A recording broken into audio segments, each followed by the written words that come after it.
rapidly increasing around 70 to 90 per lakh. Every year we are seeing annual incidence, I will not say prevalence. Avinash sir, I have one question for you. What is your perspective on the cancer load in Mumbai and the ability of the municipal hospitals to deal with it? Actually, if you see, the cancer is increasing in numbers. If you say it was about, say, 10 years ago in India, it was, say, 8 lakhs. Now it is, say, 1.2 new cases coming up. That means it is increasing, no doubt about that. But in Mumbai, we always get two types of cases. People who are staying in Mumbai and people coming from outside. And the outside load is tremendous. Now in municipal hospitals, if you see, their hands are studded with many other things.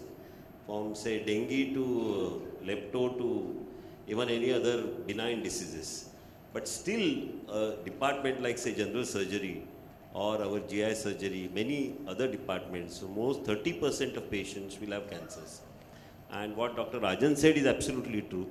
We are now seeing many patients which are curable kind of a thing. I mean, once upon a time, if somebody has a leukemia, we used to say, okay, he's gone. Today it is not so. A young child of leukemia can have almost reasonably 90% cure in many cases. So I think we are changing the type of patients coming to us.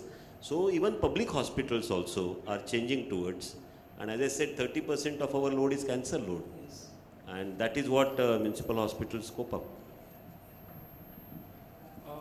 Mr. Bhavdeep Singh, as a private sector hospital and a healthcare provider, do you think the private sector has yet to build capacity? Is it up to this increased incidence or the number of cases that... It's on multiple healthcare fronts. You heard Dr. Narayani mention a few minutes ago about the fact that for quite some time, for many years, the only thing we talked about was cardiac. And the challenge... 100 per 100,000.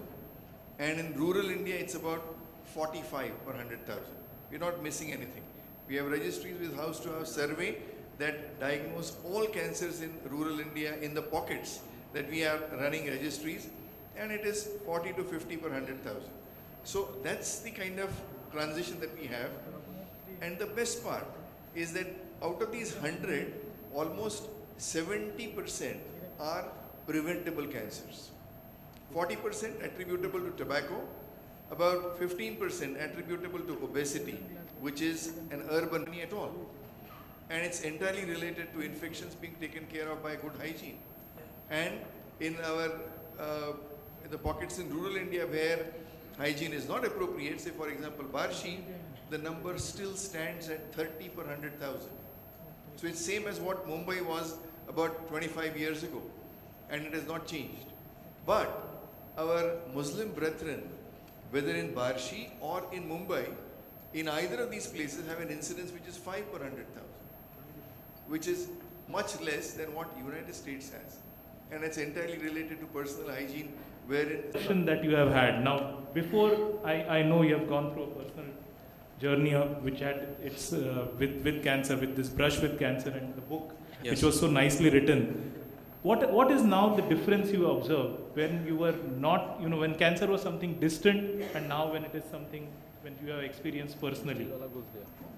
Well, first of all, good evening everyone here. Thank you so much for inviting me. First of all, I want to, for people who have not read the book or don't know about my son's cancer, I'll give you a bit of a lowdown on what happened in 2014. My son was at that time 3 years, 10 months, and he was diagnosed with a condition called Wilms tumor. It's a very rare case of kidney cancer. It happens to a very small percentage of kids worldwide. And my son happened to be part of that unfortunate percentage of kids.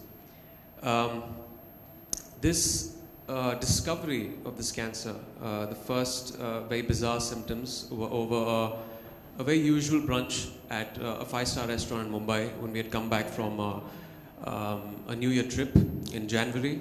And there was no accompanying fever, there was no vomiting, there was no discomfort that my son had. He was extremely, he's a very, very positive, very, very energetic kid. And that day he happened to pass blood in his urine. And we as parents obviously freaked out. We took him to the nearest hospital. That's where we all get treated. That's in Khar, Hinduja. And his pediatrician, Dr. Ajit, there did the tests. And we found a 9-centimeter tumor that was growing on top of his left kidney.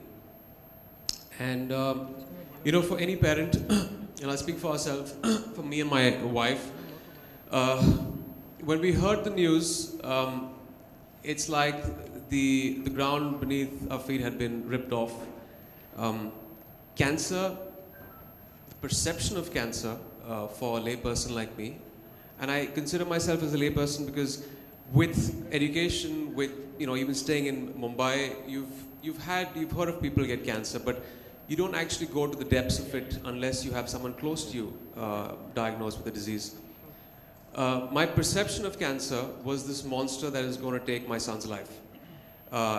Because of a lot of things, maybe the way it's been projected in the media, maybe just the general vibe of what cancer has done worldwide. It has overtaken heart disease over the past decade.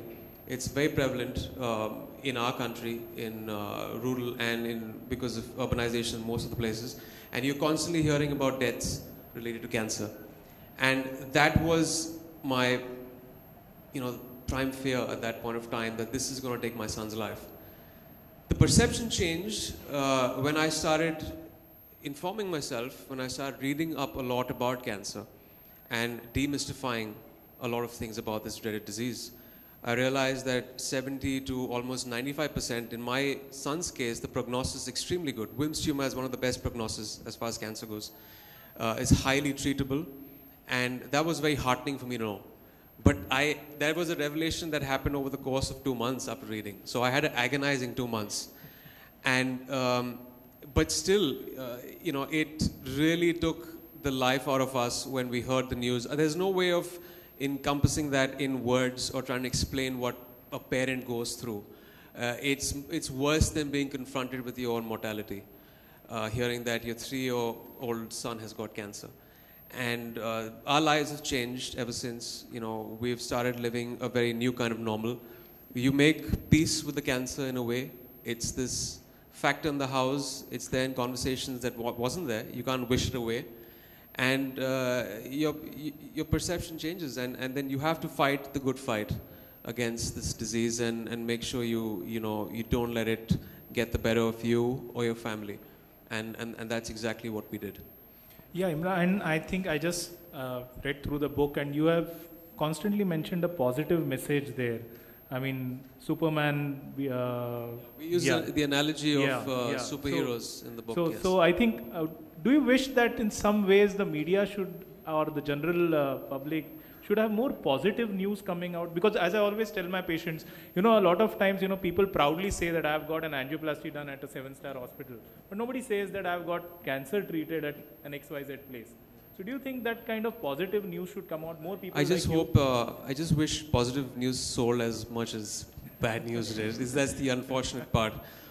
But yes, I mean, there's also projections in the media that bring about positive effects of cancer, but there's no running away from the fact that it is the major killer worldwide today.